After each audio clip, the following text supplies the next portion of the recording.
வந்து hi friends, வணக்கம். எல்லாருமே எப்படி இருக்கீங்க? இன்றைக்கி எங்களோட கார்டன் டூர் தான். இது வந்து ஃபுல் அண்ட் ஃபுல் ஆர்கானிக்காக நாங்கள் செஞ்சுக்கிட்ருக்கோம். எந்த கெமிக்கல் ஃபெர்டிலைசருமே நான் யூஸ் பண்ணலை.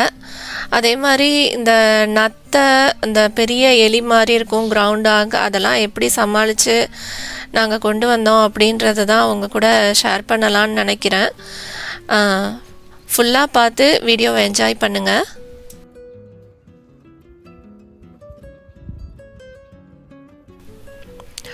என்னோடய கார்டன் ஏரியான்னு பார்த்தீங்கன்னா ரொம்ப சின்ன ஏரியா தான். நான் அதுக்குள்ளேயே மோஸ்ட்லி எல்லா வெஜிடபிள்ஸும் வச்சுருக்கோம். முடக்கத்தான் கீரை எல்லாமே மோஸ்ட்லி எங்களால் முடிஞ்ச அளவுக்கு என்னென்ன செடி அந்த ஏரியாவில் வைக்க முடியுமோ எல்லாமே வச்சுருக்கேன்.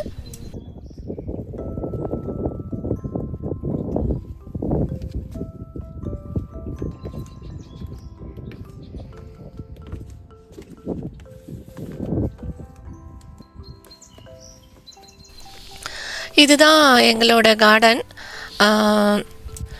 நாங்கள் இங்கே மிஷிகனில் இருக்கோம். இங்கே வந்து மோஸ்ட்லி ஸ்னோ தான். இங்கே சம்மர்னு பார்த்திங்கன்னா ஜூன் டு அக்டோபர் வரைக்கும் தான் கொஞ்சம் வெயில் இருக்கும். ஸோ அந்த ஒரு 5 மாதம் மட்டும்தான் கார்டன் பண்ண முடியும். இங்கே நாங்கள் கார்டன் எப்படி ரெடி பண்ணுவோன்னா, அந்த ஃபால் டைமில் இந்த செடி எல்லாமே கொஞ்சம் கருகி போயிடும். அதெல்லாம் எடுத்து நாங்கள் தூர போட மாட்டோம். கார்டனுக்குள்ளேயே போட்டு எல்லாத்தையும் அப்படியே கட் பண்ணி போட்டு அப்படியே விட்டுருவோம். அதே மாதிரி ஃபால் டைமில் நிறைய மரத்துலேருந்து இலைங்கள்லாம் கீழே கொட்டும். அந்த இலையெல்லாம் கொண்டு வந்து கார்டனுக்குள்ளே போட்டு வச்சுருவோம். அது வின்டர் பூரா ஒரு 6 மாதம் அது மக்கி அது உரமாயிரும். ஸோ அப்புறம் ஸ்ப்ரிங்கு வந்தோடனே அந்த டைமில் கொஞ்சம் உழுது விட்டுட்டு நல்லா மண்ணை பூரா உழுது விடுவோம். உழுது விட்டு நல்லா மண்ணை வந்து லூசன் ஆக்கி விட்டுட்டு அதுக்கப்புறம் கடைசி வாரத்தில் செடி வாங்கி நட ஆரம்பிப்போம். அப்போ தாங்க ஒரு பெரிய ப்ராப்ளமே வரும். இந்த நத்தை பூரா இங்கே நத்தை நிறையா இருக்கும். செடி வாங்கி நட்டு வச்சோடனே அந்த குட்டி குட்டி செடியாக இருக்கிறத பூரா கட் பண்ணி விட்ரும். நைட்டு நட்டோன்னா காலையில் எழுந்திரிச்சி வந்து பார்த்தோன்னா வெறும் அந்த செடியில் மேலே இருக்கிற இலையே இருக்காது, குச்சி குச்சியாக இருக்கும். எல்லாத்தையும் கட் பண்ணி விட்டு செடியை பூரா வீணடிச்சிரும். ஸோ நான் அதுக்கப்புறம் என்ன பண்ணேன்னா, திருப்பியும் செடி புதுசாக வாங்கி நடுற மாதிரி தான் இருக்கும். ஸோ அதுக்கு நான் இப்போலாம் என்ன பண்ணுறேன்னா, அந்த செடி வாங்கி நட்டோன்னா அதை சுற்றி கல் உப்பு போட்டு விட்டுறது. அப்படி இல்லைன்னா தூள் உப்பு இதை போட்டு விட்டோன்னா அது பக்கத்தில் நத்தையெல்லாம் வராது. ஸோ அந்த மாதிரி கொஞ்சம் நம்ம கண்ட்ரோல் பண்ணிக்கலாம் நத்தையெல்லாம். ஆனால் நிறைய பேர் சொன்னாங்க, இந்த நத்தை கண்ட்ரோல் பண்ணுறதுக்கு இந்த முட்டை ஓடு இதெல்லாம் வந்து சுற்றி போட்டு விட்டோன்னா கண்ட்ரோல் ஆகும்னு. ஆனால் அதுக்கெலாம் எதுவுமே கண்ட்ரோல் ஆகலைங்க. எனக்கு இந்த கல் உப்பு தான் வந்து ஒவ்வொருத்தவங்க அந்த நத்தை மேலேயே கல் உப்பை போடுவாங்க. ஆனால் அந்த மாதிரி போடுறதுக்கு எனக்கு விருப்பம் இல்லை. ஸோ அதனால் செடியை சுற்றி உப்பு போட்டு விட்டுருவேன். அதுக்கு வந்து நத்தை வராது, நல்லாவே கண்ட்ரோல் ஆகுது. அதே மாதிரி பாருங்களேன், இந்த பச்சை மிளகா செடியில் பாருங்கள், இலையெல்லாம் ஒரு மாதிரி மஞ்சள் கலரில் ஒவ்வொரு இலை சுருண்டு இருக்குது. அதுக்கெலாம் என்ன பண்ணலான்னு நான் ஒன்றொன்னா சொல்கிறேங்க. அதே மாதிரி நான் செடி நடும்போது என்ன உரம் போடுவேன்னா, கொஞ்சம் கவுமேனூர், எப்சம் சால்ட்டு, அப்புறம் வந்து இங்கே ஃபிஷ் ஃபெர்டிலைசர்னு விற்பாங்க, அதாவது மீன் அமிலம். அதையும் லைட்டாக கொஞ்சம் ஊற்றி செடியை நட்டு தண்ணி ஊற்றிடுவேன். அதே மாதிரி நான் வீட்டில் வந்து இந்த அரிசி கழுவுற தண்ணி, பருப்பு கழுவுற தண்ணி இதெல்லாம் வந்து நான் ஸ்டோர் பண்ணி வச்சுட்டு அது வெஜிடபிள்ஸையும் வேஸ்ட்டு வெஜிடபிள்ஸ்லாம் அந்த தண்ணியிலையே போட்டு ஊற வச்சு 1 வாரம் அப்படியே புளிக்க வச்சுட்டு அந்த தண்ணியில் 1 பங்குக்கு 3 பங்கு தண்ணி எக்ஸ்ட்ராவாக ஊற்றி அதையும் இந்த செடிங்களுக்கு நான் கொடுப்பேன். அது ரொம்ப நல்ல உரம்.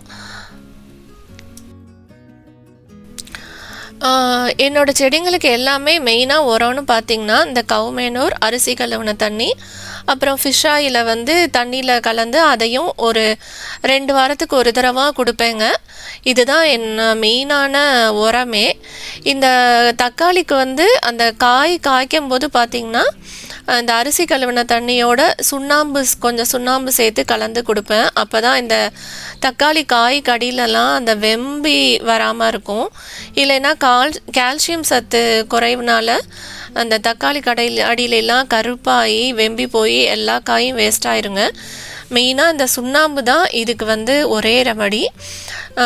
அது ட்ரை பண்ணி பாருங்கள். அதே மாதிரி இந்த தக்காளி வந்து பூ வைக்கும்போது தேமோர் தக்காளின்னு இல்லை, எல்லா செடிங்களுக்குமே தேமோர் கரைசல் வந்து கொடுப்பேன் பூ வைக்கும்போது. அதை கொடுத்தோம்னா பூ எல்லாமே காயாக மாறும். அதே மாதிரி இந்த தக்காளி மிளகா எல்லாத்துக்குமே மகரந்த சேர்க்கை முக்கியம். இந்த பூலாம் பூக்கும்போது நான் அந்த செடியை வந்து லைட்டாக ஒரு ஆட்டி விடுவேன். ஆட்டி விடும்போது அந்த பூ எல்லாம் அந்த மகரந்த சேர்க்கை ஆகிக்கும் இயற்கையாகவே. இதையும் ட்ரை பண்ணி பாருங்கள். அதே மாதிரி ஒரு 2-3 செடிக்கு நடுவில் இந்த பாசிப்பயிறு இல்லை தட்டைப்பயிறு விதையை போட்டு விட்டேன்னா அந்த செடி வளர்ந்து வரும்போது பக்கத்தில் இருக்கிற செடிக்கு அது நல்லா ஹெல்ப்ஃபுல்லாக இருக்கும் அப்படின்னு ஒரு யூடியூப்பில் பார்த்தேன். அதே மாதிரியே நான் அந்த தட்டைப்பயிறு இந்த தடவை போட்டிருந்தேன். அது ஆக்சுவலாக ரொம்ப நல்லா ரிசல்ட் தெரிஞ்சது. என்னோடய பச்சை மிளகாலாம் ரொம்ப நல்லா செழிப்பாக வந்து நிறைய காய் கொடுத்ததுங்க. இந்த பச்சை பட்டாணி நிறையா ஈல்டு கொடுக்கணும்னு நினச்சிங்கன்னா அதுக்கு ஒரே ஒரு டிப்ஸை மட்டும் ஃபாலோ பண்ணால் போதும். அந்த செடி முளைச்சி வரும்போது ஒரு 1/2 அடி முளைச்சி வந்தோன்னா அதை வந்து கொஞ்சம் கட் பண்ணி ட்ரிம் பண்ணி விட்டுருங்க. அந்த மாதிரி பண்ணிங்கன்னா அடியிலேருந்து பூமிக்கு அடியிலேருந்து நிறைய கிளை முளைச்சி வருது. ஸோ அப்படி வரும்போது நமக்கு நிறையா ஈல்டு கிடைக்கும். இதை ட்ரை பண்ணி பாருங்கள்.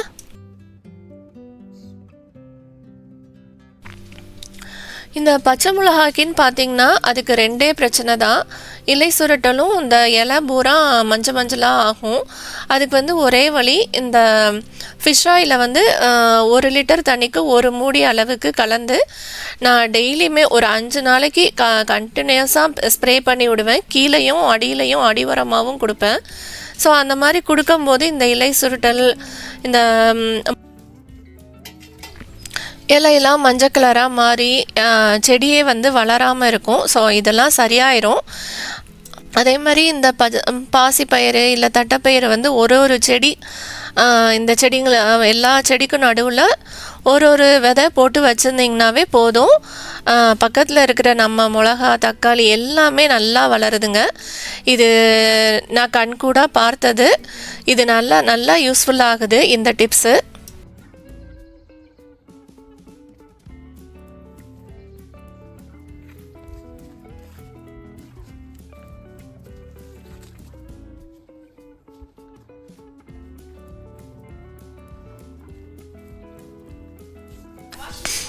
இந்த வீடியோ போன வருஷம் ஜூலையில் தான் எடுத்தது. அதனால் இப்போ தான் வந்து அந்த பீக்கங்காய், சொரக்காய், பாவக்காய் எல்லாமே இப்போ தான் கொடி மேலே ஏறிக்கிட்டுருக்கு.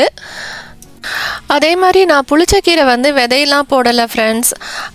கடையில் வந்து சமைக்கிறதுக்காக வாங்கியிருந்தேன். அந்த குச்சியை வந்து ஒரு பாட்டிலில் தண்ணி ஊற்றி அதில் போட்டு வச்சுருந்தேன். அதில் வேர் விட்டு வந்ததுக்கப்புறம் எடுத்து கொண்டு வந்து தோட்டத்தில் வச்சேன்.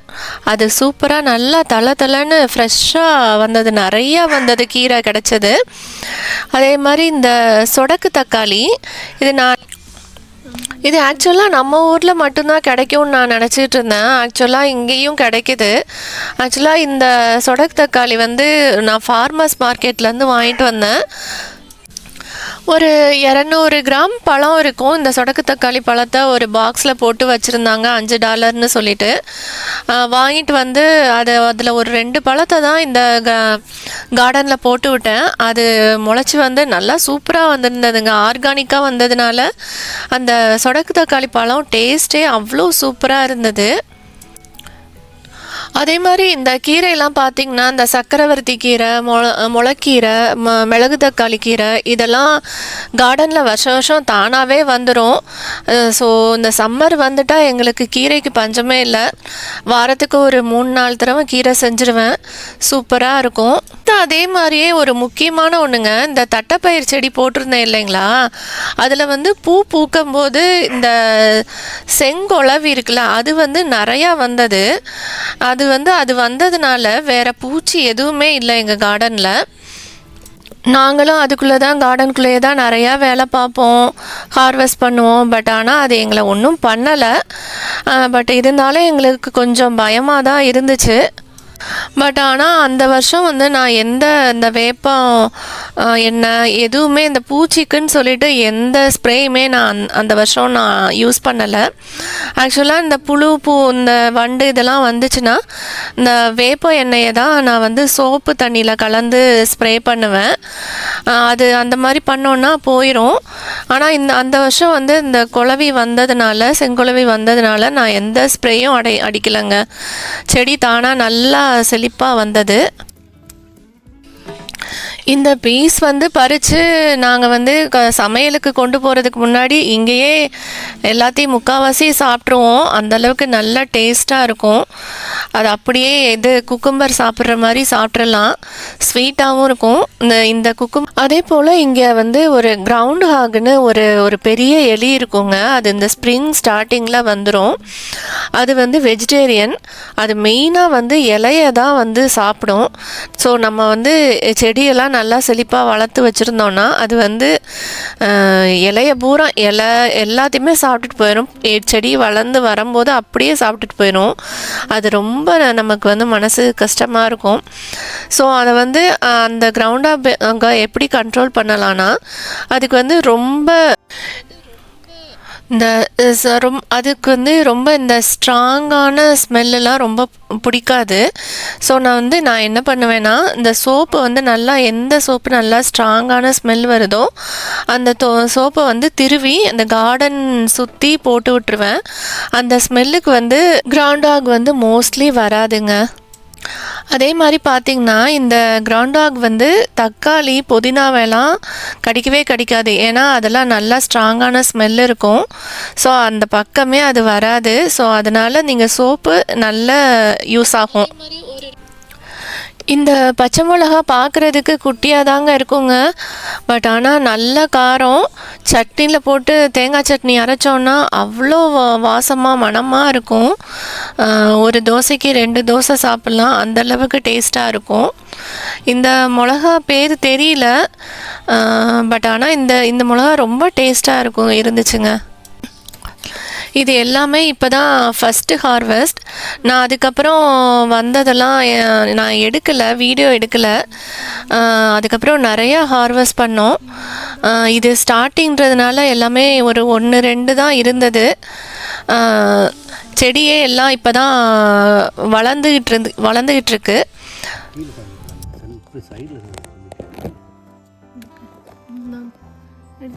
வெஜிடபிள்ஸ்லாம் வந்து கொஞ்சம் பெருசானோடனே பறிச்சிடுங்க.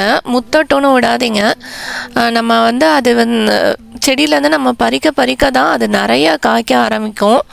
விதைக்கின்னு விட்டுட்டிங்கன்னா அது வந்து அதுக்கப்புறம் அதுலேருந்து நம்மளால் ஹார்வெஸ்ட் எடுக்க முடியாது. ஸோ வந்து முடிஞ்ச வரைக்கும் வந்து கொஞ்சம் மீடியம் சைஸாக இருக்கும் போதே பறிச்சிடுங்க. அதுதான் செடிக்கு நல்லது.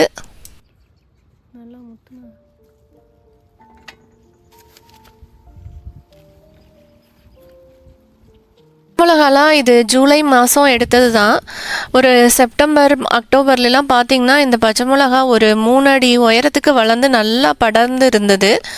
நல்லா ஹார்வெஸ்ட்டும் எடுத்தோங்க. அந்த வீடியோலாம் நான் எடுக்கலை. ஸோ நெக்ஸ்ட்டு சம்மரில் ஃபுல்லாக நான் எடுத்து உங்களுக்கு வீடியோவாக போடுறேன்.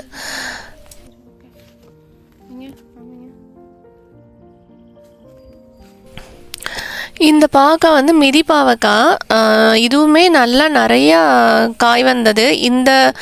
அந்த ஜூலை மாதம் எதுவும் அந்த அளவுக்கு வெயில் இல்லாததுனால அந்தளவுக்கு பாவக்காய் எதுவும் கிடைக்கல. ஒரு ஆகஸ்ட்டுக்கு மேலே நிறைய பாவக்காய் வந்து ஹார்வெஸ்ட் பண்ணோங்க. இந்த சைட்லேயுமே ஒரு இடம் விடலைன்னா கத்திரிக்காய், இது வெள்ளை கத்திரிக்காய், பச்சை மிளகாய் இதெல்லாம் வச்சுருக்கேன். இது இப்போ தான் வளர்ந்துக்கிட்டு இருக்கு எல்லாமே.